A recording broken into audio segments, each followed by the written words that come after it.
Hi guys, we're here today. I'm with Sally Estlin and my name's Harry Armytage. I'm the learning difficulty expert. And Sally, nice to Hi, meet I'm Sally, and I'm a holistically fit specialist, and I have a particular interest in wellness and all issues relating to it. you. And I'm interested in learning, and of course that means I have the interest in the same thing. So what we'd like to talk to you about today is the link between the gut and the brain.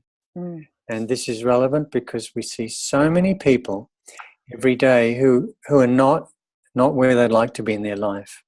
And the influence of the gut on how they feel and how well they are is profound. So, one of the things that most people don't realize is that the gut is like a second brain, and it sends massive amount of signals to the brain, many more signals than the brain sends to the body. And so if you're not where you want to be, it's probably because there's something wrong in your diet or something not working correctly in your gut. Yeah. I mean, 70% of your immune system is based in the gut. Like, how scary is that? And then so many mental illnesses are linked to the gut. Depression,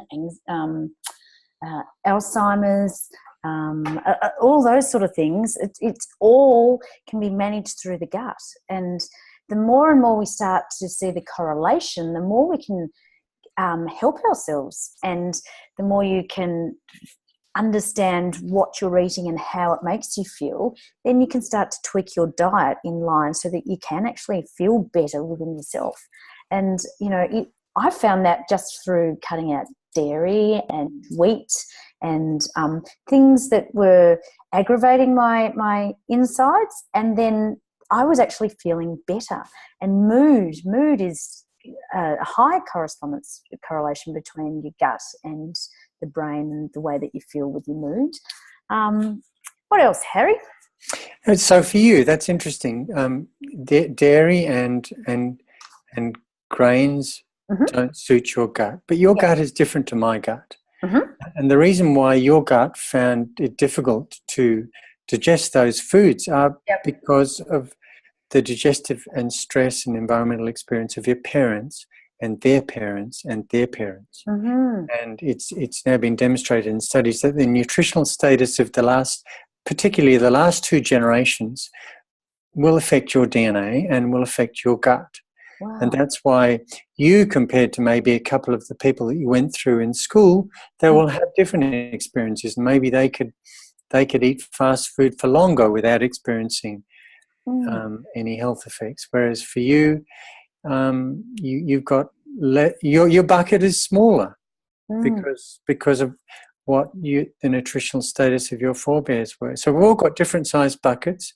We're all different, and even in a household, a cohesive household, there'll be one that can tolerate grains more, one that can tolerate dairy more, and so on. But there's no doubt that the common thread running through all this is that the more you eat highly processed carbs, the more you have sugars, the more you have additives, and the more you have transformed foods, the more likely you are to run into trouble, and the higher you raise the risk of inflammation and degenerative disease. Absolutely. The other thing is gut bacteria. And so the imbalance in the bacteria, so from the small intestine and the large intestine, and getting the imbalances wrong, and then the body often can be fighting itself because it's like, hang on, you don't belong here, and it's got the wrong people fighting the wrong bits and pieces within the gut, causing more inflammation and disturbances. I mean, how many people do we know? Just about everybody we know has some sort of sensitivity or some gut issue that's going on. I know with all of my clients, everyone has something they can't eat, or they're on this special diet or whatever. And, they react to certain foods, or they get their bloating or whatever else. What are you smiling for, Harry? What's going on? I'm smiling because of the packet of cereal behind your left shoulder. Nutrigrain. Now, you just go and get the Nutrigrain packet. Can you do that? Yep. That'd be awesome. Yeah. Nutrigrain is, I'll just wait for Sally to get her headphones on back on. Yeah. So Nutrigrain is very heavily marketed, and it is very processed. It's terrible stuff. I fought them and fought them. I made them eggs every day, whatever. And it's got to the point I'm banging my head against a brick wall. They go into the supermarket. This is what they want. And so I said, fine. You know, they will not listen to me. And how much sugar has it got in it? Oh, I need my glasses, but hang on. So in the right-hand column, it'll tell you per 100 grams. Yeah. Per serving, it's 12%. So 12% sugar. Yeah. Yep, it's 26 grams. Now, you know, your daily intake is sort of around 30 grams, isn't it? So, you know, you've already hit your level with 100 gram serving, so it's not much. And the processed carbs in there will turn to sugar on top of that. Oh, yeah, right. If you get a cracker, unsweetened cracker, yep, and you just put that in your mouth, break a bit off, yep, let your saliva dissolve it, it turns sweet. Yeah, wow. And that's because you're converting the carbs to sugar. Carbs are the same as sugar. Yep. So you've got processed sugar and processed carbs. It's almost all going to go to sugar. So the blood sugar is going to go whoops and down. And this is what we were talking about the other week. You know, kids need a good breakfast because, you know, I work in the morning, I come back, I make sure the kids have either got scrambled eggs, boiled eggs, whatever, some good form of breakfast. Yeah. And then they just got mum, and then they would just throw it out or they'd hide it. And it was ridiculous. And so now, you know, I've been weathered down and I don't eat anything that my children eat, and I try to keep it going. But I'm not the only mum that struggles with this sort of stuff. And it's the marketing as well. And, you know, it's the power food and it's what their mates eat and that sort of thing. And I mean, you try to empty a bowl when they haven't, you know, finished it properly and leave it sitting in the sink for 15 minutes. I think the worst one is Wheat Bix. You can't actually scrape it off the bowl. So what the hell is it doing to your insides? It's like, well, that at least has less sugar in it. Yeah. So, and it's often, you know, the point is, it's often what the dad likes, and the dad's got the same issues as the kids. And if you don't speak with one voice in a household, you can't win the argument. Well, you can't. It's really difficult. So are you saying that the males have more influence on the kids in regards to diet or not? They have a strong influence. Right.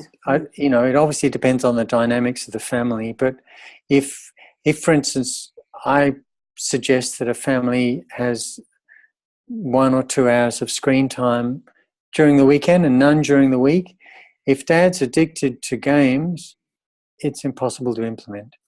Yeah, you know, the parent has to walk the talk. If the dad won't walk the talk, then it's very hard for the mum to implement the change. Yeah. It's really hard. So it's important to have that conversation amongst the parents and speak with a common voice if you're going to ask the kids to do anything. Well, what do you do, like in my situation, where it's a split situation? It's really hard. It's really just about it's just about trying to find some bridge where you can have that adult conversation, reach the compromise so that you can, and you will have to compromise. Life's a compromise. Life is a compromise on anything. But a lot of it is about just having the information and understanding that, you know, if we're not feeling good, getting back to the gut, it's because maybe we're eating wrong foods. Well, like, look at kids. They get tired. You know, as you're saying, they get the sugar high and then it drops down. And by 10 o'clock, they're like yawning and sitting and falling asleep in school because they haven't got a sustainable, you know, intake before they had the high. Then they're going to hit the low. So, absolutely. And that's just breakfast. We can get some protein and fat in, you know. Oh, I'm a big one for that, you know. Yeah. So you know, maybe if you have cream with a nutrigrain. If that's all you can do. I know. At least you get some fats in. Yeah. Well, I think, you know, there's a lot to this and we need to sort of build up more and more awareness between, well, first of all, gut health and linking it into the way that we feel. And I think in further panel discussions, we should also look at, you know, how that links in with the heart as well, because it's all very relevant. And we need to bring the awareness in about this because there's things that we can do to make ourselves feel better every day. And even if it's starting with your kids with their breakfast and swapping it from Nutrigrain to even Gut Brain, even if it's a small step. Yeah. Like that. Small, sustainable steps, definitely. Yeah. I think that's where we can help people. So, you know, the message that I'd like to leave people with is that you are what you absorb. Mm-hmm. It's not what you are, what you eat. It's you are what you can absorb. Mm. And you know, if you're getting pains in your tummy, then you're not absorbing stuff right. And can I just back that up? Because I was taking, through my naturopath, 22 different pills and lotions and substances every morning. And then when I had it tested, only 3 of them were working. And I was spending, and I'm not joking, $850 a month on looking after my gut health. That included the visit, but that was with the herbs and with the gut stuff and the hormone stuff and the digestion, $850 a month. And I was doing that for 15 months. And, you know, my iron increased that much, taking 4 iron tablets a day. It wasn't being absorbed. So absolutely, if you're not absorbing, it's not going to help. So you can try all these things, but listen to your body too. Well, thank you for spending time with us today, Harry. It's been awesome. Yeah, always good, Sally. All right. I'll catch you next week. Can't wait. See you later, baby. Bye. Bye.